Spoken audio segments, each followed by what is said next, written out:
El 17 de julio de 2024, Catalina Gutiérrez salió de su casa para reunirse con unos amigos. Horas después dejó de contestar al teléfono. Su familia empezó a buscarla y al revisar la ubicación de su móvil descubrieron algo extraño. Durante buena parte de la noche, el móvil había estado exactamente en la casa de uno de sus mejores amigos. Pero cuando lo llamaron, él aseguró que Catalina nunca había estado ahí. Los días después, este mejor amigo acompañó a la familia a la comisaría, lloró con ellos y estaba muy preocupado por encontrarla. La familia de Catalina había tratado a este chico como un hijo, pero no sabían que él llevaba mucho tiempo obsesionado con Catalina. Cuando preparo un caso como el de hoy, hay días en los que puedo pasarme horas investigando. Llega un momento en el que necesito tomarme un descanso porque si no mi mente se satura y en lugar de limitarme a desplazar sin pensar por la pantalla, últimamente he estado aprovechando esos descansos para hacer algo un poco más útil. No hace mucho empecé a probar FreeCash, que es una plataforma en la que puedes ganar recompensas utilizando tareas bastante sencillas, como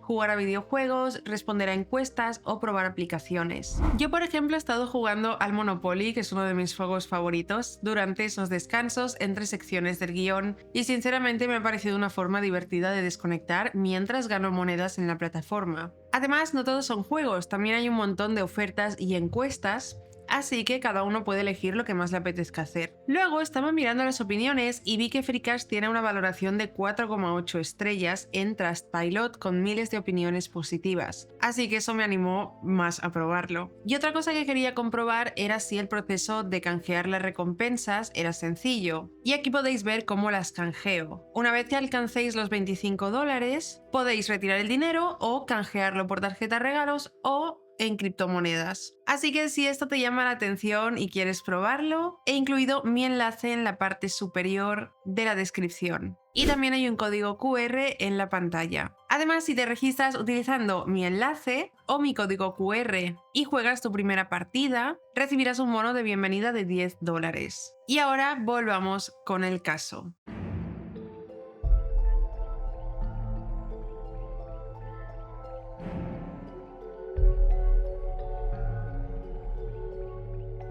Catalina Gutiérrez nació el 7 de febrero de 2003 en la ciudad argentina de Córdoba. Era la hija de Leonarda y Marcelo Gutiérrez y tenía una hermana mayor, Lucía, con quien tenían una relación de mejores amigas. Según todas las fuentes consultadas, la familia era extremadamente unida y feliz. Vivían en el barrio Inaudi, en la zona sur de la capital cordobesa, y Catalina había estudiado en el colegio 25 de Mayo, ubicado en el centro de la ciudad. El padre de Catalina tocaba la guitarra y ella cantaba junto a él desde que era muy pequeña. Tenía una voz muy bonita y un gusto genuino por actuar frente a los demás. Con el tiempo, su padre le enseñó a tocar la guitarra y comenzó a dar sus propios sets acústicos en bares y restaurantes de la ciudad. Catalina era trabajadora, ambiciosa y todo su entorno coincidía en que estaba destinada para grandes cosas. Su padre fue una de sus grandes inspiraciones, ya que no era un arquitecto cualquiera. Marcelo Gutiérrez es una figura reconocida en el ámbito de la arquitectura cordobesa y estuvo a cargo del proyecto del nuevo edificio del Concejo Deliberante de la ciudad, inaugurado apenas semanas antes de la muerte de su hija. Esto hizo que desde niña Catalina quisiera ser como su padre. Se sentaba a su lado durante horas y horas,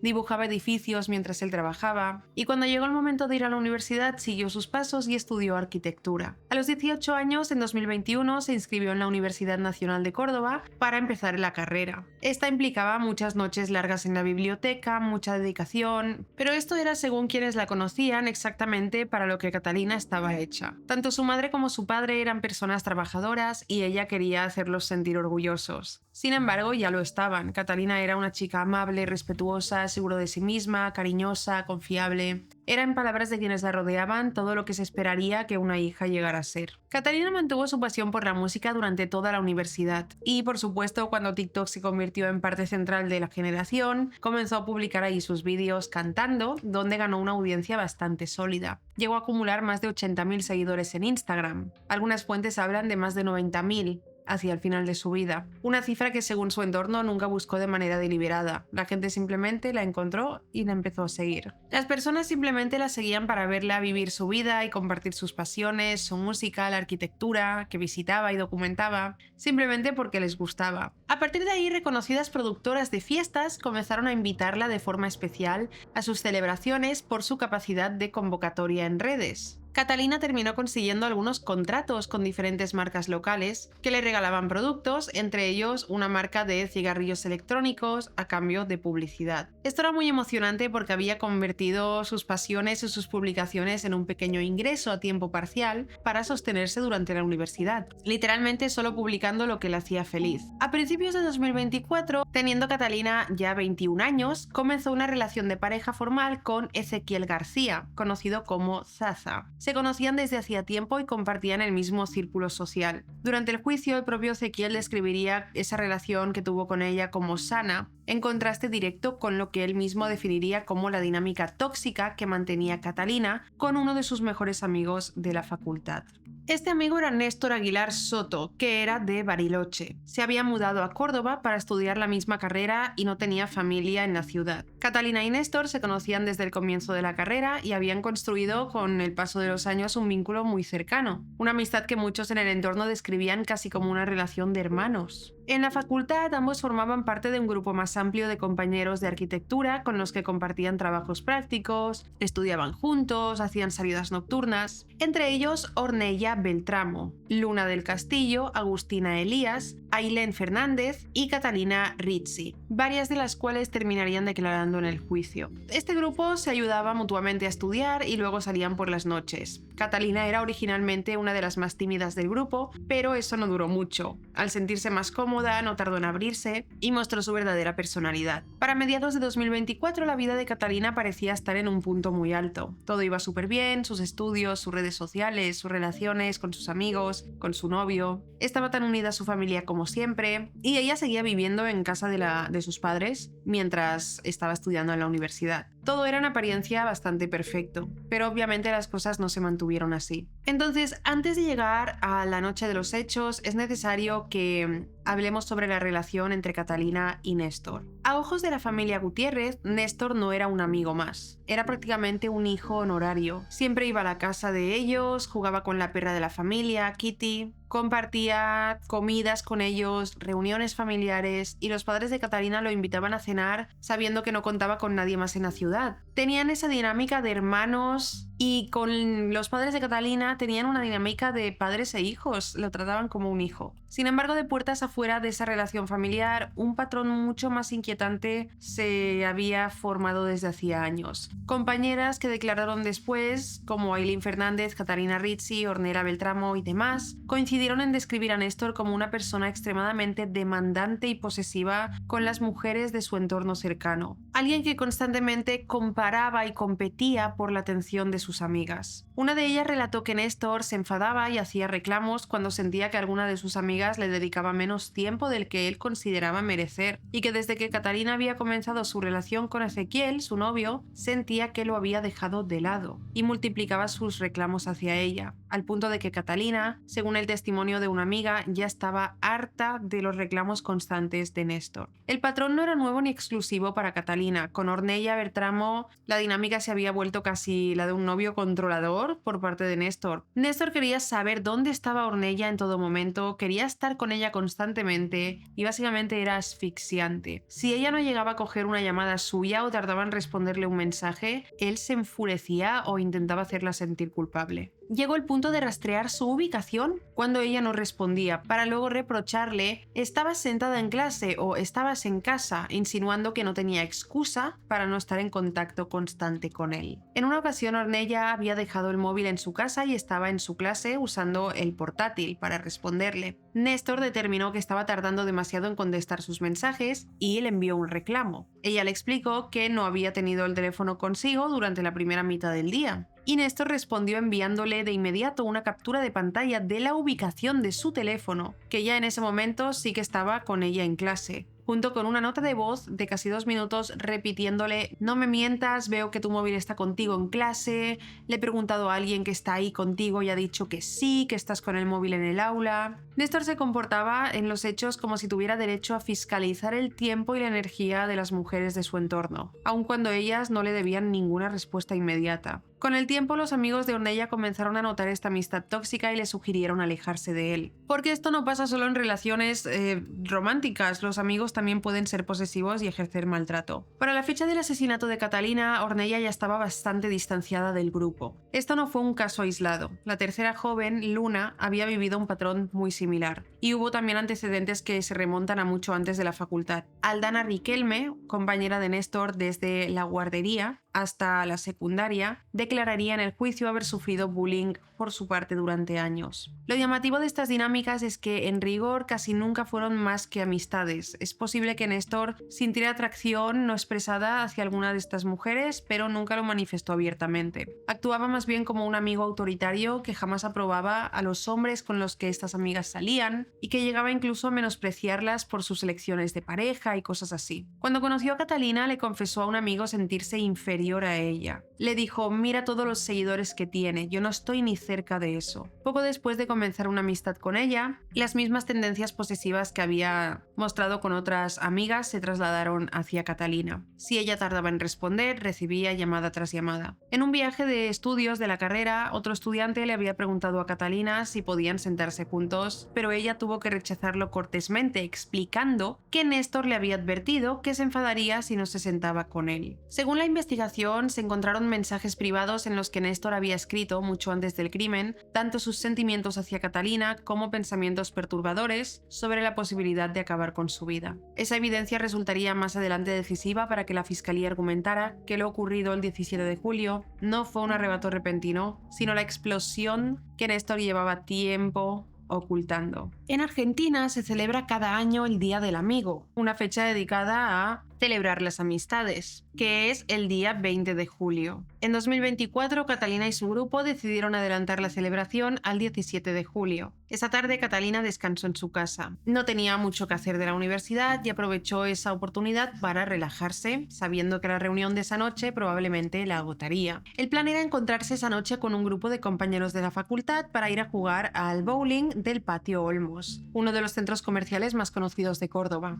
Entre ese grupo estaba Néstor y también otros amigos de su círculo más amplio, entre ellos Agustina. Antes de salir, Catalina le avisó a su madre y a su hermana, diciéndoles: me voy al bowling con los chicos, vuelvo después, voy a jugar y vuelvo. Ambas la escucharon decir exactamente eso. A las 9:21 de la noche, Catalina se fue de su domicilio en el barrio Inaudi con el coche Renault Clio gris de su madre. Su madre la vio salir por la puerta de la entrada de la casa, pero, contrario a lo que ella misma había anunciado, Catalina no se dirigió directamente al centro comercial. Primero condujo hacia el domicilio de Néstor, en la calle Podestá Costa, donde llegó a las 9:35. Antes de llegar había mantenido con él una discusión telefónica. El motivo exacto de esta discusión nunca quedó del todo claro, pero, sin sospechar que corriera ningún peligro, Catalina igualmente fue hasta la casa de su amigo. Néstor salió y la invitó a pasar. Ella aceptó y entró a su apartamento mientras se comunicaba por WhatsApp con Ezequiel, su novio, quien esa noche estaba en su casa junto a sus padres y no formaba parte de los planes de más tarde.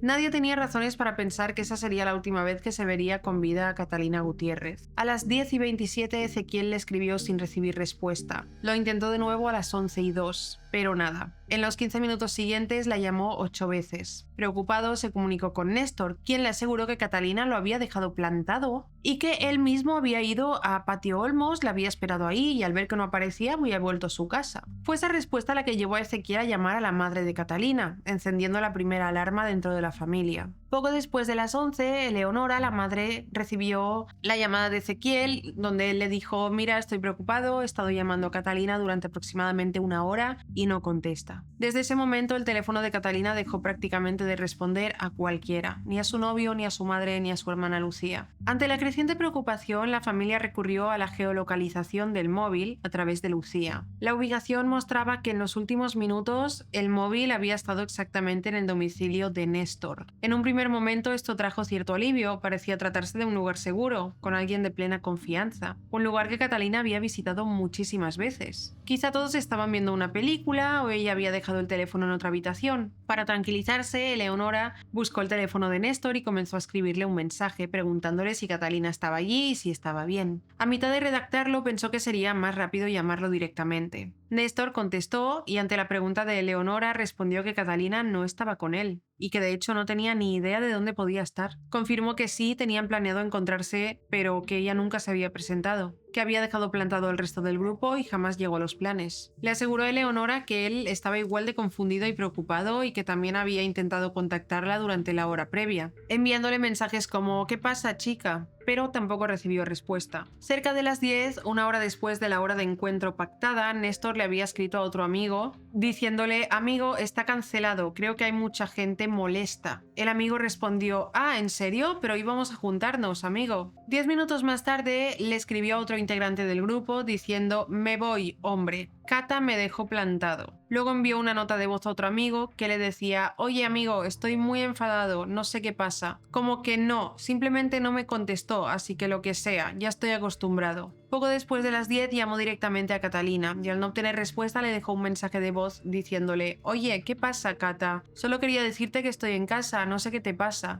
Le he dicho a los chicos que se canceló, que ya no venías, ni siquiera voy a demostrar que estoy enfadado». Durante todo ese tiempo el GPS del teléfono de Catalina seguía marcando la misma ubicación, en casa de Néstor. Él insistió en que esto no tenía ningún sentido, que no podía explicarlo, ya que no la había visto en toda la noche. Dijo que ella no se había ni presentado en su casa. Lucía le pidió que saliera a comprobarlo por si Catalina estaba estacionada fuera en el coche, quizá asustada o incómoda por haber hecho enfadar a sus amigos, porque no fue a recoger a Néstor y entonces no pudieron ir a la quedada. Néstor salió y aseguró no poder ver a Catalina ni su coche por ningún sitio. No podía explicar por qué la ubicación de Catalina marcaba su dirección. Néstor no resultó de mucha ayuda para la familia, y ya avanzada la noche todos estaban desesperados por confirmar que Catalina estuviera a salvo. Lucía llamó entonces a otra amiga del grupo, Agustina, quien también iba a ir al bowling esa noche. Su relato coincidió punto por punto con el de Néstor. Catalina nunca se había presentado y ninguno de ellos sabía dónde estaban ni la habían visto. Eran los hechos un abandono total y sin ninguna explicación adicional entre los distintos testimonios. Se acercaba la medianoche y la preocupación era generalizada. Aunque solo había transcurrido 2 horas desde el último contacto, las circunstancias de la desaparición no encajaban con ninguna explicación razonable. El teléfono de Catalina había dejado de recibir mensajes, se había apagado en ese momento o lo habían apagado. Pasadas las 11, de manera repentina los mensajes volvieron a ser recibidos en el móvil de Catalina como si se hubiera encendido y la ubicación se actualizó.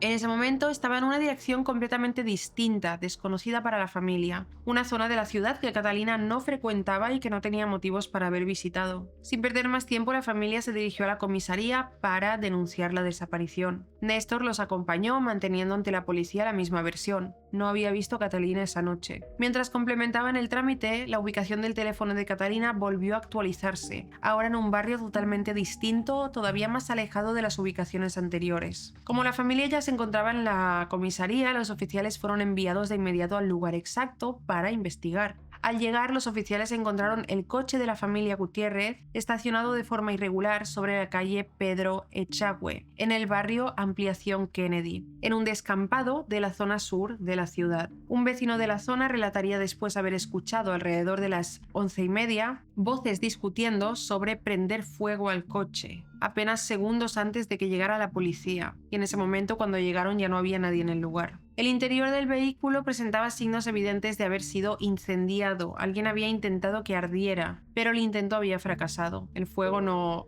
pudo destruir gran parte de la evidencia física en el interior. Al acercarse, los oficiales distinguieron un cuerpo tendido en el asiento trasero, inmóvil y con quemaduras parciales. Forzaron el ingreso al coche tan rápido como pudieron y sacaron a la persona para intentar maniobras de reanimación, pero ya era tarde. Llevaba un rato sin vida. Volviendo a la comisaría, le preguntaron a Eleonora qué ropa llevaba su hija esa noche y qué solía llevar consigo habitualmente. Ella describió una riñonera de cuero negro donde Catalina guardaba sus tarjetas, su documentación, un iPhone con una funda rosa, un vaporizador que llevaba siempre encima y unas zapatillas Vans de caña alta negras que tenía puestas cuando salió de casa. Cada uno de estos detalles coincidió trágicamente con lo encontrado en el vehículo. En ese momento la policía pudo confirmar oficialmente lo que la familia temía. Se trataba de Catalina Gutiérrez. El análisis posterior de cámaras de seguridad de los barrios Jardín y Ampliación Kennedy permitía reconstruir el recorrido. A las 10:20, una cámara ubicada en la intersección de Avenida Valparaíso y José Guardado lado, registró el paso del Renault Clio por esa esquina. Para la fiscalía ese fue el momento en que Néstor trasladaba el cuerpo de Catalina, ya inconsciente o sin vida, hacia el lugar donde lo abandonó. A la familia de Catalina se le informó apenas horas después de la última vez que la vieron que había sido encontrada sin vida y quemada en el asiento trasero de su propio coche familiar.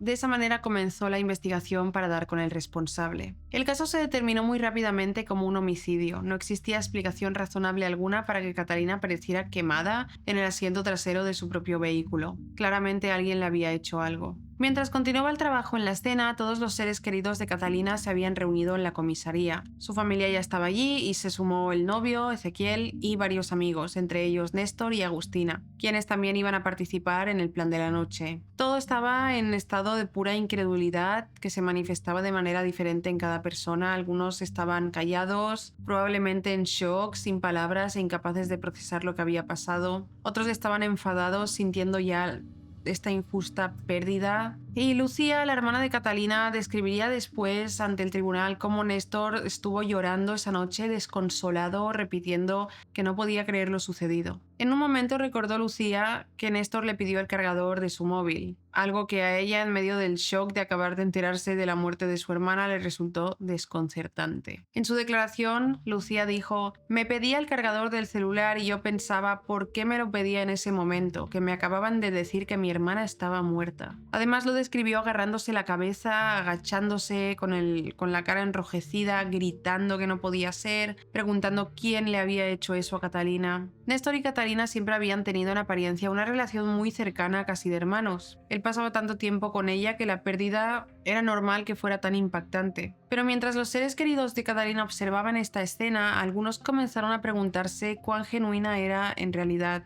Hasta entonces no habían tenido motivos formales para dudar de las intenciones de Néstor. Parecía un chico respetuoso, era cercano a la familia, era invitado a cenas, reuniones familiares como si fuera un hijo más, y el hecho de que no tuviera familia propia en la ciudad lo había convertido en una presencia cotidiana en la vida de Catalina y toda su familia. Sin embargo, como se supo después, esa amistad no era del todo saludable, como he mencionado al principio. Ezequiel, el novio de Catalina, siempre había tenido un presentimiento extraño respecto a Néstor. Sentía que hablaba de Catalina como si fuera todo su mundo y en ocasiones se ponía celoso de la relación de pareja. Lucía era muy consciente de varias ocasiones en las que Néstor se había mostrado posesivo y tóxico con su hermana, y Catalina no había sido la única amiga en experimentar ese lado de él, como ya he dicho. Este patrón Néstor lo había repetido con Ornella, con Luna e incluso con esa amiga de la infancia que he mencionado antes, Aldana. Con este cúmulo de antecedentes, Néstor pasó a ser de manera oficial el principal sospechoso del asesinato de Catalina. Néstor había sido entrevistado por la policía desde el inicio del caso,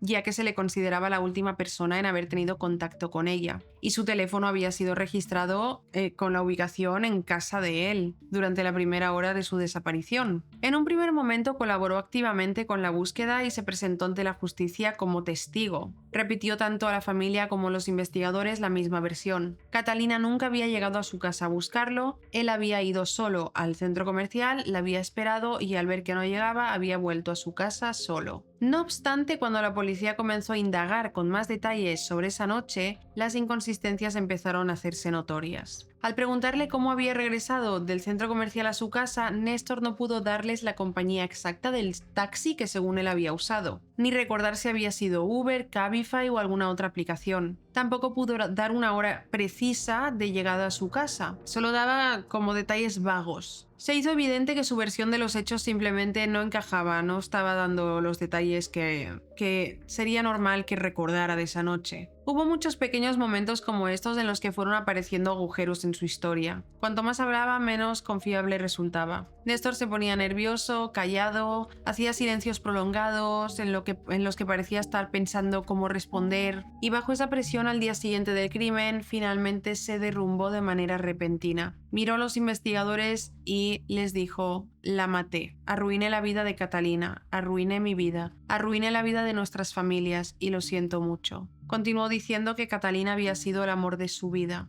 Eso sí, nunca había expresado ningún sentimiento romántico hacia ella. Nadie de su entorno tenía conocimiento de que sintiera eso por ella. Semanas después, Néstor ratificaría su confesión ante los tribunales de Córdoba. Obviamente, estos sentimientos nunca fueron correspondidos por Catalina. Ella estaba en una relación feliz, sin ningún interés romántico hacia Néstor, y es probable que él lo supiera, razón por la cual nunca dijo nada ni hizo ningún movimiento. Por lo visto, en algún punto, fingir ser solo amigos se volvió insostenible. Él sabía que ella jamás dejaría a Ezequiel por él, y según la hipótesis, el pensamiento de Néstor era: si yo no puedo tenerla, nadie podrá. A mitad del interrogatorio, Néstor pidió poder ir a buscar al padre de Catalina. Cuando los oficiales le preguntaron por qué, respondió que el padre de la víctima debía ser quien lo matara por lo que le había hecho a su hija. Una afirmación no solo desmedida, sino profundamente misógina, como si Catalina hubiera sido una posesión de su padre Marcelo que Néstor había destruido, en lugar de ser un humano completo con vida propia. La policía, por supuesto, no accedió a esto y en cambio lo hizo continuar relatando su versión de los hechos. Sin embargo, incluso al intentar decir la verdad, Néstor nunca ofreció un relato completo. Contó a los investigadores que Catalina había llegado a su casa para lo que se suponía que sería una parada breve, solo para recogerlo antes de dirigirse juntos hacia la bolera, pero que antes de partir hacia el centro comercial ambos habían tenido una discusión. Según su versión, ella estaba tensa y fría. Él le dijo que iba a cambiarse de ropa y ella respondió: vamos, encima de no invitarme ahora tengo que esperar. Una frase cuyo sentido exacto no queda claro y que proviene únicamente de la versión de Néstor, por lo que se sospecha que gran parte de este relato fue directamente inventado. Según su relato, él le respondió mal y fue entonces cuando ella lo encaró diciéndole: Nesti, no puedes ser tan pelotudo, y luego le dio una bofetada.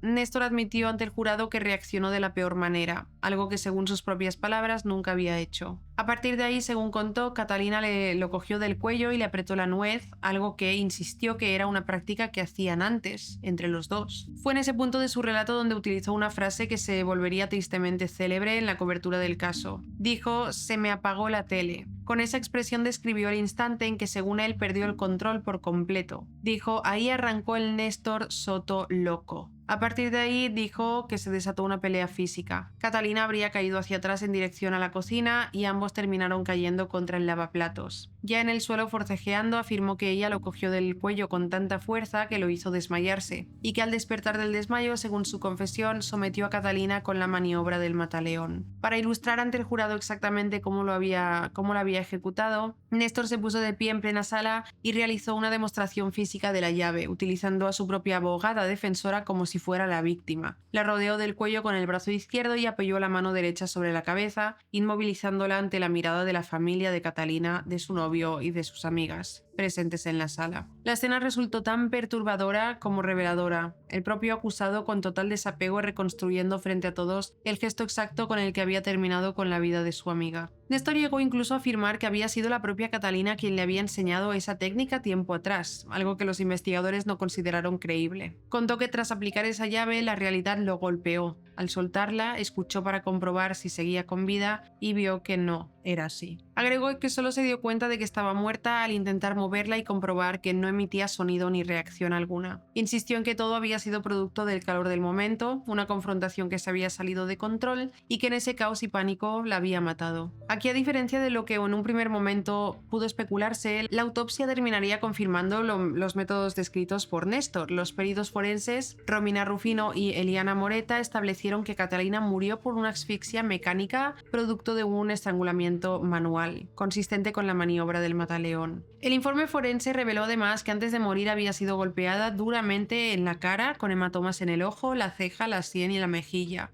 y que había sido amordazada. Las lesiones dejaban claro que Catalina había luchado por su vida hasta el último momento. Lo que la evidencia sí que contradijo fue la versión de Néstor sobre cómo y por qué había ocurrido todo. Lejos de tratarse de una pelea espontánea que se salió de control, los investigadores encontraron en el propio domicilio de Néstor pruebas materiales que vinculaban a Catalina con el lugar, entre ellas un anillo, cabello rubio, ropa húmeda en el lavarropas y cámaras de seguridad que registraron a Néstor trasladando el cuerpo sin vida hacia el vehículo. Luego también encontraron mensajes privados en su teléfono en los que había dejado por escrito tiempo antes del crimen tanto sus sentimientos hacia Catalina como la idea de ponerle fin a su vida. Para la fiscalía todo esto reflejaba una decisión tomada con anticipación y no un arrebato del momento por una pelea, como dijo él. Néstor quedó entonces de pie en su propia cocina junto al cuerpo sin vida de quien llamaba a su mejor amiga, su hermana, convertido de un momento a otro en un asesino que debía encubrir lo que acababa de hacer. Relató que se cambió de ropa de inmediato, nervioso, acalorado, sudando, y luego trasladó el cuerpo de Catalina al asiento trasero de su propio coche para decidir dónde deshacerse de él, como si no se tratara de un ser humano. Condujo hasta el descampado donde finalmente fue hallado el cuerpo, roció todo el vehículo con alcohol y le prendió fuego con la intención de incinerar cualquier evidencia de lo ocurrido. Este intento fracasó. Declaró a los oficiales que tras prender fuego al coche había pensado en quitarse la vida. Dijo: quería no tuve las agallas. Si bien ese fragmento podría ser cierto, la mayor parte del resto del relato es considerada en gran medida una serie de medias verdades y encubrimientos. 20 minutos después de este interrogatorio, la policía consideró que había escuchado lo suficiente. Néstor fue esposado y quedó bajo custodia. Tras su detención, fue sometido a una evaluación psicológica y psiquiátrica. Los resultados mostraron que presentaba síntomas de ansiedad, angustia, ideación suicida, con un estado de riesgo grave para sí mismo, lo que derivó en su internación temporal en un centro psiquiátrico. Esto, sin embargo, no lo eximió de responsabilidad penal. En una pericia posterior, orientada específicamente a determinar su capacidad de culpabilidad, los especialistas concluyeron que Néstor había actuado sabiendo perfectamente lo que hacía. Estaba en condiciones de comprender la criminalidad de sus actos y de dirigir su conducta en consecuencia. Así que fue considerado apto para ser juzgado. En los meses siguientes al crimen, la madre de Néstor ofreció una versión distinta en medios de comunicación, sosteniendo que su hijo había sufrido un cuadro de psicosis vinculado al estrés, en un intento por descartar cualquier tipo de premeditación. Esa versión chocaba de frente con la evidencia reunida por la fiscalía, los mensajes hallados en su teléfono, la secuencia de acciones de esa noche, trasladar el cuerpo, intentar incendiar el coche y luego sostener durante horas ante la propia familia de la víctima una coartada elaborada y una actuación. Todo apuntaba, según los fiscales, a una conducta fría y calculada, no a un episodio de descontrol súbito. Se fijó la fecha para el juicio por el asesinato y mientras tanto estuvo recluido en un módulo de prisión sin ningún tipo de fianza. Durante este tiempo se convirtió muy rápidamente en un objetivo para otros reclusos que se burlaban de él e insinuaban que lo atacarían si podían averiguar en qué celda estaba. Informó de esto al personal de la prisión y fue trasladado rápidamente a otro módulo con reclusos de menor riesgo. Todo esto antes de ser siquiera juzgado. El proceso comenzó el 27 de febrero de 2025 y se extendió durante casi 3 semanas, con audiencias hasta mediados de marzo. A diferencia de otros procesos penales, este caso fue resuelto por un jurado popular. Fueron ciudadanos comunes y no únicamente los jueces técnicos quienes finalmente determinaron la culpabilidad de Néstor. Néstor, de 22 años en ese momento, se presentó ante el tribunal con pocas expresiones, aunque intercambió alguna sonrisa y un abrazo con su abogada antes del inicio del juicio. En un momento del proceso se difundió además un vídeo en el que se le veía sonriendo y bromeando con ella durante una audiencia, una escena que generó un fuerte repudio en la sociedad. A lo largo de las audiencias declararon numerosos testigos, y aquí es cuando Ezequiel relató que su relación con Catalina era sana y describió como tóxica la amistad de Catalina con Néstor. Varias amigas y excompañeras coincidieron en describirlo como una persona posesiva, hostil desde la infancia, con episodios de conductas tóxicas. Una de ellas contó además un episodio ocurrido durante un campamento en el que Néstor habría intentado forzarla. Los médicos forenses que realizaron la autopsia también testificaron sobre la mecánica del crimen, detallando la magnitud de las lesiones sufridas y confirmando que había sido golpeada, amordazada, para luego ser estrangulada. Uno de los momentos más desgarradores del juicio llegó con la declaración de Eleonora, la madre de Catalina. Explicó ante el tribunal la dinámica de confianza que la familia tenía con Néstor, al punto de que la misma noche en que Catalina fue hallada muerta, él se presentó en la comisaría buscando consuelo de la familia. En un primer momento esto no pareció extraño, ya que lo trataban prácticamente como un miembro más de la familia, pero al saber con certeza que él era quien la había matado, el recuerdo de haberlo consolado y abrazado durante toda esa noche le resultaba repulsivo. Esa misma noche Néstor se había confiado a Eleonora. Le dijo: me estoy poniendo muy nervioso porque la policía me está haciendo muchas preguntas. Fue justamente esa noche cuando Eleonora tuvo un mal presentimiento respecto a él.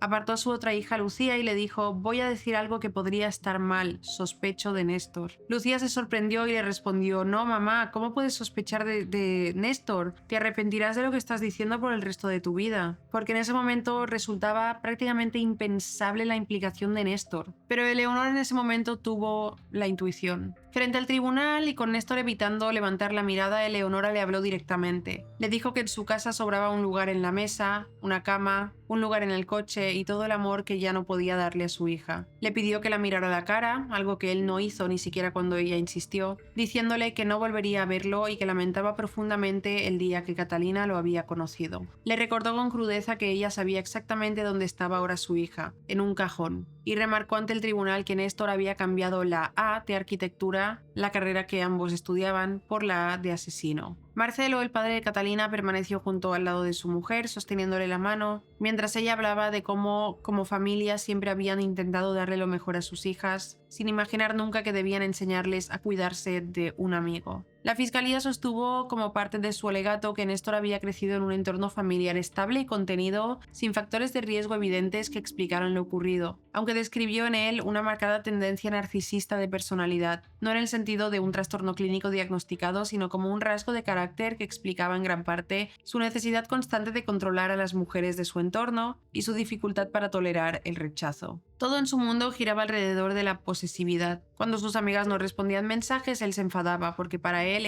era el centro del universo. Era incapaz de comprender que otras personas tuvieran vidas propias fuera de su órbita. Los investigadores consideraron que para el 17 de julio los sentimientos de Néstor hacia Catalina, sumados a su sentido de derecho y a la frustración de no poder tenerla, habían llegado a un punto crítico. El jurado popular halló a Néstor Aguilar Soto culpable de homicidio agravado por alevosía y por violencia de género. Por los cargos, la fiscalía pidió la pena máxima y Néstor fue condenado a cadena perpetua, la pena más severa contemplada por la ley argentina, que en la práctica implica un mínimo de 35 años de cumplimiento efectivo antes de poder acceder a cualquier beneficio. En julio de 2025, al cumplirse un año del feminicidio, Lucía, la hermana, publicó en redes sociales una carta dirigida a su hermana. En ella escribió que una parte de sí misma se había ido junto con Catalina y que nada volvería a ser nunca lo mismo. Habló de un dolor que no cede con el tiempo, que la despierta preguntándose si no está atrapada en una de sus peores pesadillas y pensando en la relación que tenía con su hermana, que según muchas personas cercanas a ambas, pocas veces se ve una relación así entre hermanas, eran muy unidas. Lucía recordó también todo lo que quedó pendiente entre las dos, los planes, conversaciones, la vida compartida, que un crimen truncó de manera irreversible. Escribió que ahora vive por Catalina, por sus padres y por la certeza de cuánto disfrutaba su hermana estar viva. Y cerró su mensaje con una definición que resume, quizá mejor que cualquier otro, el vacío que dejó esta historia. Describió a Catalina como su orgullo más grande, un ejemplo de hermana, de persona, de hija y de amiga. El caso de Catalina, como los casos de tantas otras mujeres asesinadas por alguien de su círculo más cercano, queda como un recordatorio doloroso de por qué es necesario seguir hablando de esto, seguir visibilizando este tipo de patrones y seguir exigiendo que la justicia y la sociedad entera se tomen en serio cada señal de alerta antes de que sea demasiado tarde. Y esto es todo sobre el caso de hoy. Dejad en comentarios qué opináis y si os ha parecido interesante e informativo, dejadme un me gusta y suscribiros al canal. Antes de terminar, te recuerdo también que mi enlace de Freecash está en la parte superior de la descripción y que también dejo el código QR de nuevo por pantalla. Si te registras a través de mi enlace y juegas por primera vez, recibirás un bono de bienvenida de $10. Y sin nada más que decir, gracias por ver mi vídeo, nos vemos en el próximo. ¡Chao!